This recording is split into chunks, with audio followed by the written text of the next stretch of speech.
Hello everyone, I'm Neverdot. Welcome to my channel. This is episode 1 of Learn to Draw Like Neverdot. And today we're going to be doing an actual Neverdot drawing, which I'm probably not going to post, but you guys will get the full process and you can copy it to your heart's delight.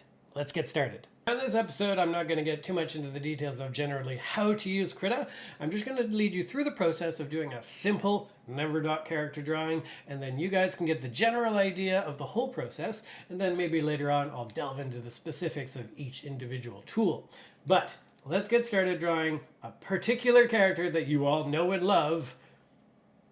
Let's just do Gerald. Now to start with, we're going to need a sketch layer, and when you open a new Krita document, I'm starting with a 2000 by 2000 pixel canvas.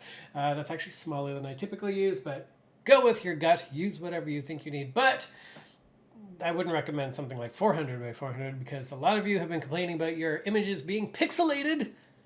That might be because your canvas size is too small. So when you start a new canvas, go larger.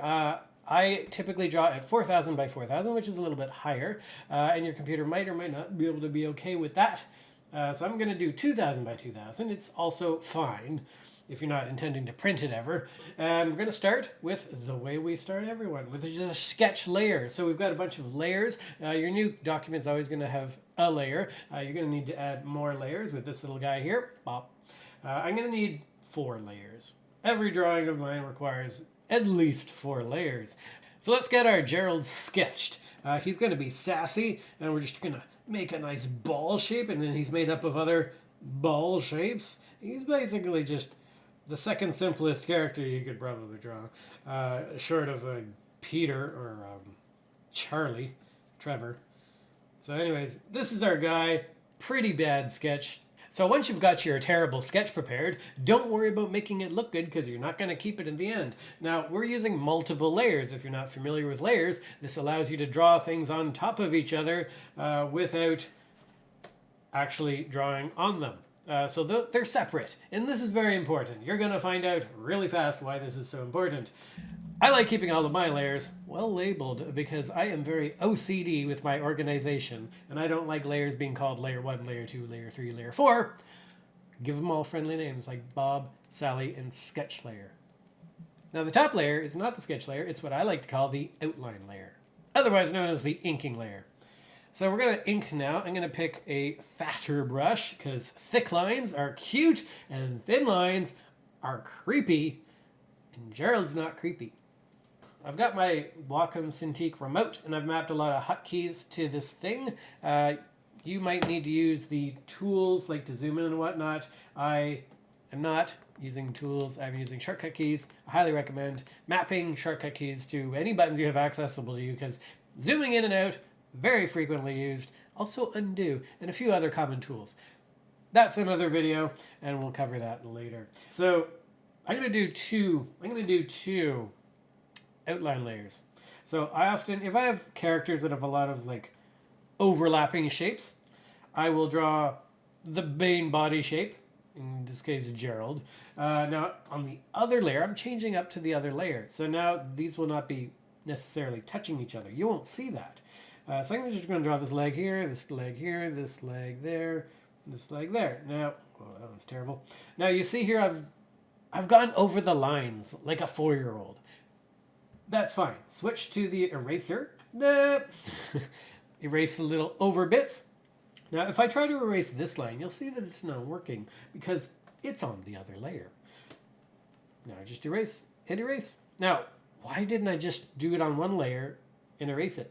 Because if I did that on one layer, I would have to be very careful when I got near the edge of the other line because I would erase the other line. This way, it's just always going to be a perfectly clean, sharp line, and I never need to be very careful about hitting that edge. So that gives you perfectly cut lines, and you're good to go. But now I have 2 of these layers. If you're doing this, I don't like to have a bunch of extra layers kicking around after I don't need them. So merge with layer below. Pop. Remember, don't let your layers reproduce out of control. Spade and neuter your layers. Next, we're going to pop down to the bottom layer, and we're going to need to, at this point, actually, wait, at this point we need to draw Gerald's face because he has no soul without a face. I'm going to zoom in because, you know, why would I draw zoomed out? There we go. There we've got mouth. And then I don't know if I should do this, but I tend to draw the eye sparkle on the outline layer. Not quite true to the sense of what the outline layer is. I wouldn't do that if I had colored irises in the eyes. I would keep it separate if that were the case. But at this point, we're going to do the coloring layer. The coloring layer is the bottom almost layer, not the sketch. Stay away from the sketch layer. We're done with that. We're going to turn it off. Click the little eyeball. It's gone. Now we just got the clean, whatever, inking layer. So we're going to pick our color. I have a color palette. You can pick your color however you know how to pick it. And you don't have to pick orange. And by orange, I mean purple. Pick your brush, your whatever it's called, bucket fill tool, and then just click inside, pop the region.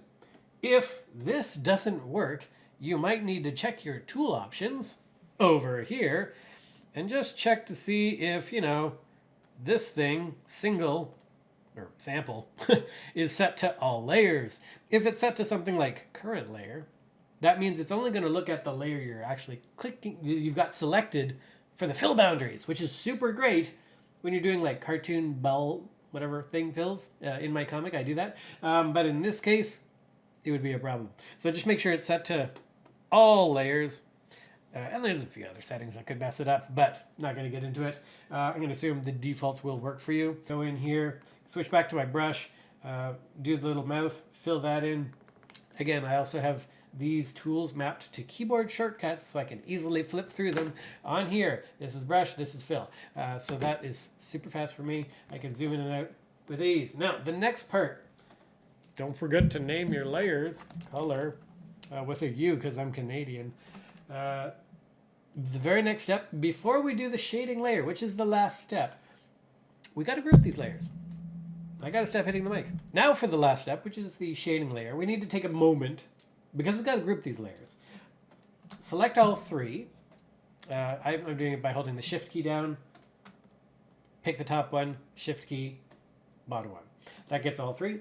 And now in the, the right click menu, you're going to want to go to group, quick group. It's also Control G. There you go. We've got a group.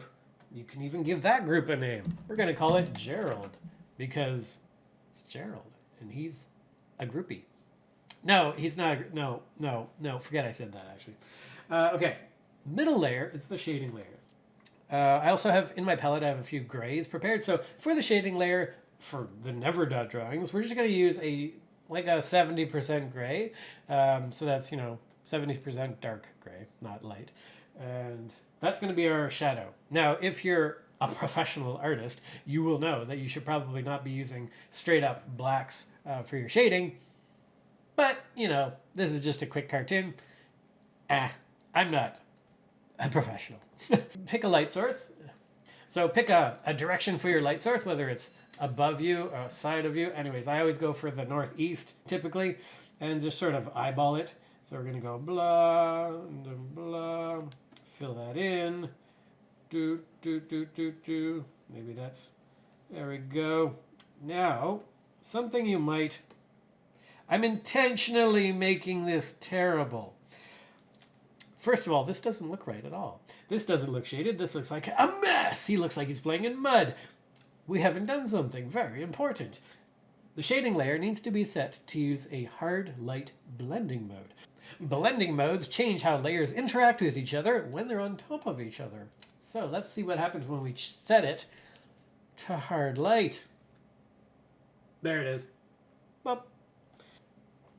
Now after I switched to the right gray because I used an overly dark one because I wasn't paying attention, we have this, which looks better, but you can see that I've gone outside the edges rather haphazardly. Now I don't need to go outside the edges, but to make it look like the line has got the same momentum all the way through right to the edge, I go beyond the edge so it doesn't look like I slowed down and stopped at the line.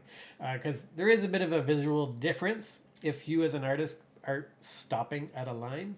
I don't want people to see that. So I go right beyond the line like that. If we click on the little alpha inheritance mode, which I'm guessing is the name of this thing, boop, it cuts all those out. How does this work? Magic?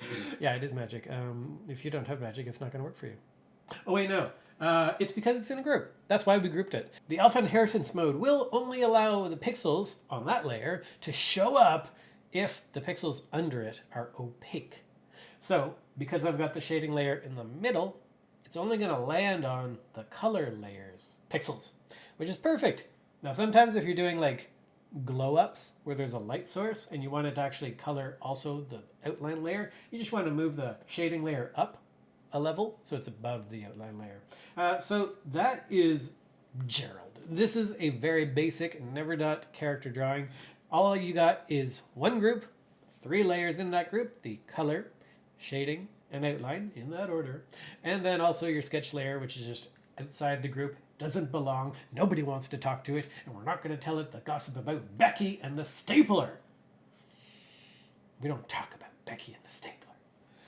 So, save your work, post it on Instagram, and enjoy the fame and fortune that come with that. Now, there are a lot of gotchas that could have happened to you during your attempt at this. Please comment below in the video here, and I will answer your questions somewhat on time.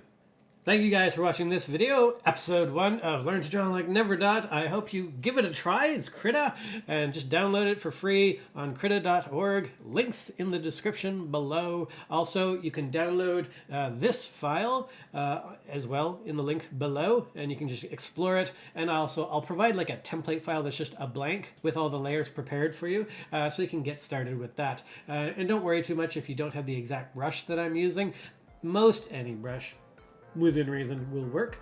So give it a try, experiment, use whatever you feel like you are comfortable with, and more videos to come. Comment below as to what concepts you want to explore in Krita, and I will think about maybe getting to them if I feel like it. So thank you guys so much for watching this video. I will see you guys next time.